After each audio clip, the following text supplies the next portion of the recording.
guys, good morning. Today is August 2. Ano ba ngayon? Friday, 2024. Mag-a-attend ako ng meeting sa school ng anak ko. Kaya ngayon, good luck. Marami ka na naman makikitang mami. Charot lang. May mga mami na feeling mas mayaman pa kay pinakamayaman dito sa Pilipinas. Ay nako, basta maraming maming mga Ako yung maming tahimik lang, nakikinig lang ako, 'di ba? Sometimes yung tahimik nga, minsan pag ginugroup, oh my God, ever since sa panganay kong anak, kahit tahimik na lang ako, tapos i-group, ituturo pa ako maging leader. Ayoko po talaga maging leader. Ayoko po talaga kasi wala po akong patience sa ganyan. Lalo pag may mga group ka na maarte, sorry sa words. Siguro yung mga maming makakaano dyan na pag sinabing ganito, ganyan, maraming alibay, maraming ganun-ganun, against mga ganun. Kaya ayoko po maging leader sa mga ganyan. Kaya ngayon this year, kasi tuwing na lang ginagawa ko leader, pero nga ayoko talaga, hindi, sabihin ko busy ako, sabihin ko lagi wala ako dito. Diba? Ayoko sana umattend sa meeting na yan kasi alam ko naman kung ano mga pag-uusapan yan. Kasi syempre yung panganay ko, diba, uma-attend din naman ako dati sa kanya yan. Eh ngayong college na siya. Kaya ngayon guys, yun, mag-attend ako ng meeting. Good luck. Good luck, good luck. Bye guys, see you later. Hi guys, kauuwi ko lang. Galing orientation na meeting sa school ni Ellie. So, super nagustuhan ko yung orientation kasi details talagang sinabi talaga lahat doon. Kaya sobrang gusto ko. Sa pag ikukumpara ko sa unang school ni Ellie, sa international lang dito, sobrang gulo. Diba? Tsaka ano pa ba yung masabi ko? Ayoko na nga mag-compare. Basta, ito nga yung school na to, sobrang gustong-gusto ko. So, parang, napakaano talaga nila, anong tawag doon? Bayan. Memory loss na naman ako. Lagi kong nakakalimutan ng dapat mga words or sabihin. Sino ba niya yung mga cesarean? Yung mga na-cesarean, yung mga naturukan ng mga anesthesia. Totoo yun, pag naturukan ka daw na anesthesia, parang ka, makakalimutin, hindi mo anyway, sobrang gusto ko yung orientation ngayon. Oh my God. Ang hirap lang sa ganito, no? Sa mga school na ganito, na private, hindi mo maiiwasan, may mga magulang na grabe. May mga grupo dito na sobrang ingay, kala mo ang kwentuhan nila is nasa kanto lang. And I'm not allowed sweets. Oh, yeah. Sobrang ingay nila, diba? Kasi syempre, siguro magkakakilala na sila eh. Magkakakilala na kaya grabing ingay yung chismisan, bla bla bla, ganyan. May mga parents din naman doon na matatagal na rin, nakala mo, tigapagbana din ang school, nakala mo own nilang school kung makaano. Alam mo yun, kailangan sila lagi magsasalita. Yung atensyon, bakit ganito yung last year, ganyan. Okay, naiintindihan ko rin naman yun. Kaya lang, natatawa lang talaga ako sa mga ganun na mga parents. So ngayon, pinag-usapan niya naman yung about sa damit. Kanina, Diyos ko Mio. Kanina, may mga mami na grabe yung suot. Siyempre, dapat decente ka naman. Nag-aaral yung anak mo sa exclusive school, di ba? Dapat decente ka. Decente lang yung look mo, presentable ka, na gano'n, di ba? Diyos ko, grabe yung short na short talaga. I have tattoo, marami akong tattoo sa legs. Siya rin, ang dami yung tattoo. Talagang kitang-kita yung mga tattoo niya, tapos yung short niya, oh my God, talagang sobrang ikli yung shorts. Tapos yung color ng hair niya is blue. Di ba? Oh my God. Ngayon, yun yung pinag-usapan doon about sa dress code. Hindi ko alam paano tatayo yung ibang mami doon. Yung mga suot kasi nila talagang hindi tama sa mga ganitong meeting, yung mga Tapos inaano rin doon yung wag naman po kayong maghahatid ng anak nyo ng nakapantulog, mga ganun-ganun nga. Be presentable naman. Oo nga, totoo naman, di ba? Ayusin naman natin. Kasi exclusive school yung pinapasukan ng mga anak natin, hindi naman di ba? Dapat yung itsura po natin presentable din, 'di ba? Para galangin tayo, para anhin tayo. Oh, sorry po sa words, no. Kasi wala naman po akong ano, yun lang po yung ano. Tapos ngayon, nagulat ako, ang dami ng kinder. Kasi sa last school ni Ellie is 10 lang sila or 10 to 13 lang. So ngayon, ngayon dito sa new school ni Ellie is 26 sila. My goodness, 26. 26 sa pang umaga, 26 sa panghapon. So ngayon, nagtanong ako kay teacher. Hindi ko alam kung naano sa akin yung teacher, no. Ewan ko kasi minsan nami-misinterpret ako. Kala nila galit ako or ano. Ano ba yung itsura ko? Lagi yung itsura ko ba mukhang galit lagi? So ngayon, nagtanong ako. Sabi ko, teacher, paano nyo po na-handle? Kasi sabi nyo lang is 26 po ang student. Paano nyo po sila na-handle isa-isa niyan? Sabi, alam ko meron pang assistant teacher.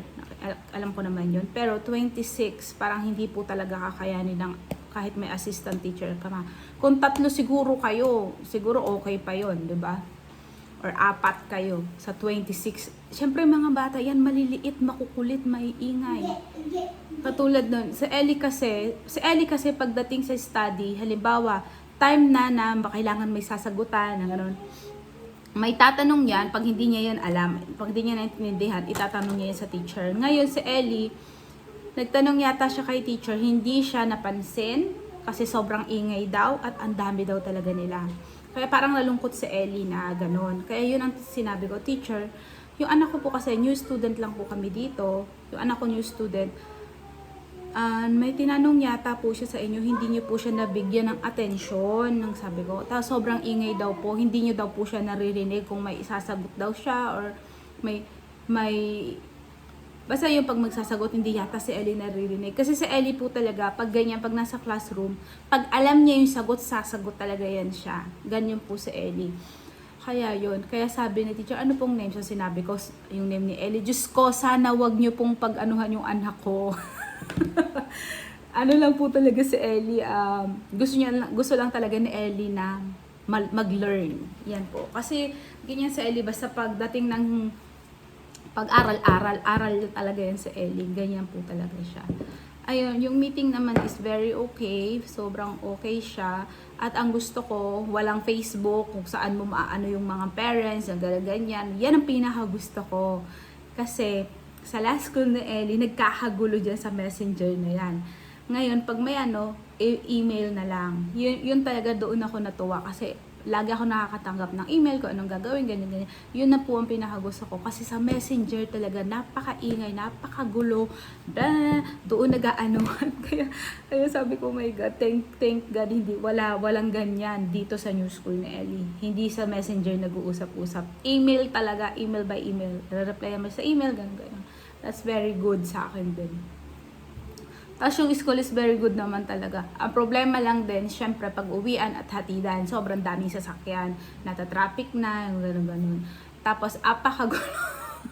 Siguro, after a month, magiging maayos din. Maaano rin nila yan kung paano. Halimbawa, paglalabas sa mga bata, siguro maaano rin nila yan. Ngayon kasi kayo start lang, kaya naiintindihan naman. Lahat ng parents doon is, yun talaga ang concern din. Paano matututo ang mga bata, lalo 26 sila sa ano. Tapos ngayon, ang sabi nila, baka magdadagdag pa sila ng isang classroom for kinder. Yung 52 na yon hahatiin pa uli yun. So yung 20, di ba 26 sa umaga, 26 sa hapon, hahatiin pa daw yan para that's good. Kailangan hatiin kasi ang hirap magturo, lalo maliliit yan. Lalo pag mga nag-wild. Paano sila matututo, di ba? Yun, kaya doon ako natutuwa sa meeting na yan. Kaya kanina habang nagsasalita ako, yung mga mami nakaano sa akin. Hindi naman ako galit, nagtatanong lang naman ako. Mukha lang talaga akong paano ba kasi baguhin yung mukha na mukha kang hindi masungit, di ba? Lalo yung yung ibang mami yung matatagal na nakataas yung kilay talaga nila. Habang ako yung nagtatanong. Diyos ko, doon ako na sa mga old mommies na nakala mo talaga tigapagmana ng school or sa kanila yung school dahil ang tagal na nila doon. Alam niyo yun? Oh my God. So, everything is good naman. Nasagot naman yung mga katanungan ko. Yun lang talaga yung concern talaga namin ng ex-husband ko ni Wayne na paano matututukan ng bata. Kaya nga, si Wayne, sabi ni Wayne, ilang years na lang naman, babalik na rin naman kami sa Subic. Kasi sa Subic, guys, si Krisa, sa Montessori yung nag-aral, konti lang talaga sila. Talagang napaka-konti nila. I think 13 lang sila sa isang classroom. Kaya yun talagang gusto ko. Yung gusto ko dapat, konti bawat classroom para matutukan talaga yung bata. Yun yung gusto ko. So ngayon, hindi na ako makakapagluto ng ulam kasi alas 11 na. Tagal ng meeting, 2 hours yung meeting. Kaya mag-order na lang ako ng food namin. Guys, kain na kami. Sobrang gutom na ako. Nag-order lang ako ng Jollibee. Chicken. Kasi may rice naman kami. 4 pieces. 400.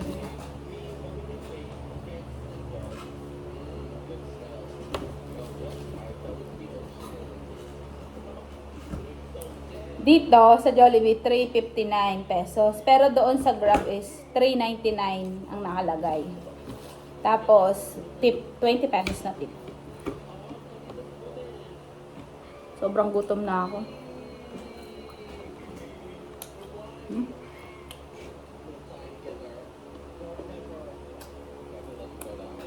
Sarap.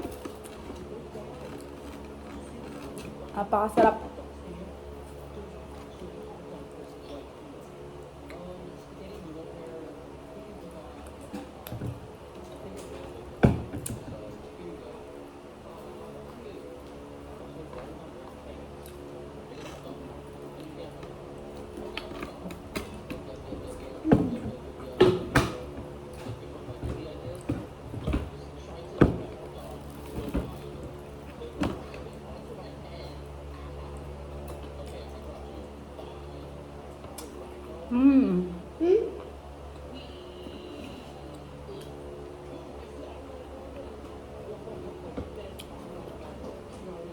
Kanina nakita ko sa CCTV, may mga tauhan yung may-ari ng apartment.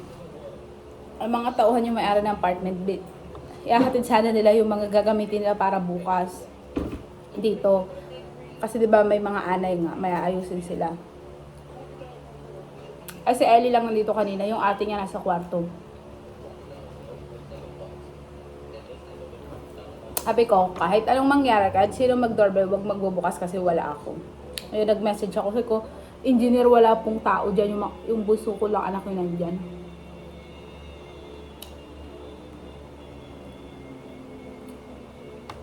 Hello? Your nose.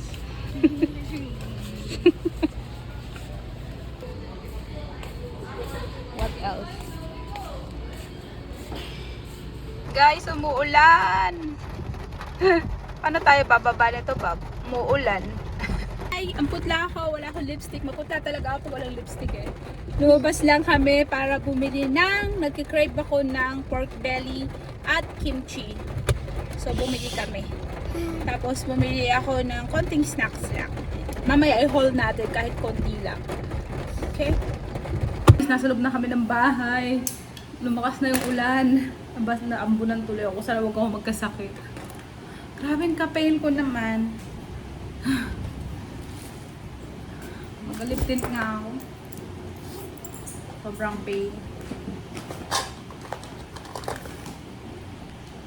You can dance. Meow. Meow. Ayan. Okay na ba? Sobrang pain. Ayan, pumunta kami na Alpha Mart. Bumili kami neto. Alam ko hindi to healthy. Ngayon lang po, minsan lang kami kumakain ng ganito, guys. Gustong gusto ko to. Tinapay. You eat this later after when we done your homework, okay? Kasi ito. Palangan. Bumili ako niyan kasi mga pamangking ko dito matutulog. Kaya para may pang snacks. Yan. Bumili ako niyan. Sa Alpha Mart is 592 pesos. Tapos pumunta kami Korean store. Bumili ako nitong gulay. At kimchi. Yan, sa Korean store is... Saan na yung total? Yung total niya ito. Saan yun? Yun, 231 pesos. Kalimutan ko yung pork belly sa Alphamart kasali ko. Yan, magpo-Korean kami. Tapos bumili akong yellow, 25 pesos ang yellow. Kaya ayoko lumalabas guys. Kasi tuwing lalabas ka, no, gastos no. Totoo. Lalo ang mahal pa naman ang mga bilihin. Grabe. Yan, ang dinner namin ngayon, magsasamji ako. Sana masarap to. First time ko itong matitikman dun sa isang store na yun na pinuntahan ko.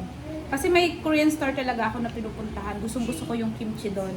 So ngayon, titikman ko to. Tikman ko to ngayon kung masarap. Yan ang aming dinner ngayon guys.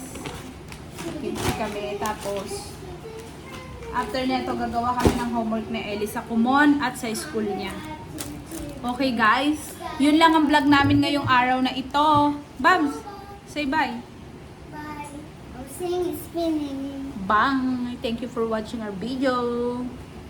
Bye. Say bye. Aking cravings for tonight. Kimchi. Kimchi. Ito talaga. Magsanggipsal. Ayan ang aming dinner for tonight. Sarap. Yum. Tikman ko yung kimchi guys. Init. Ay. Tumatalsik. Tikman ko yung kimchi.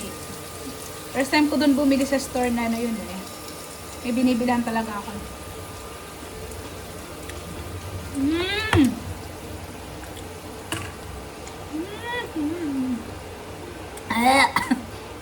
Masarap siya.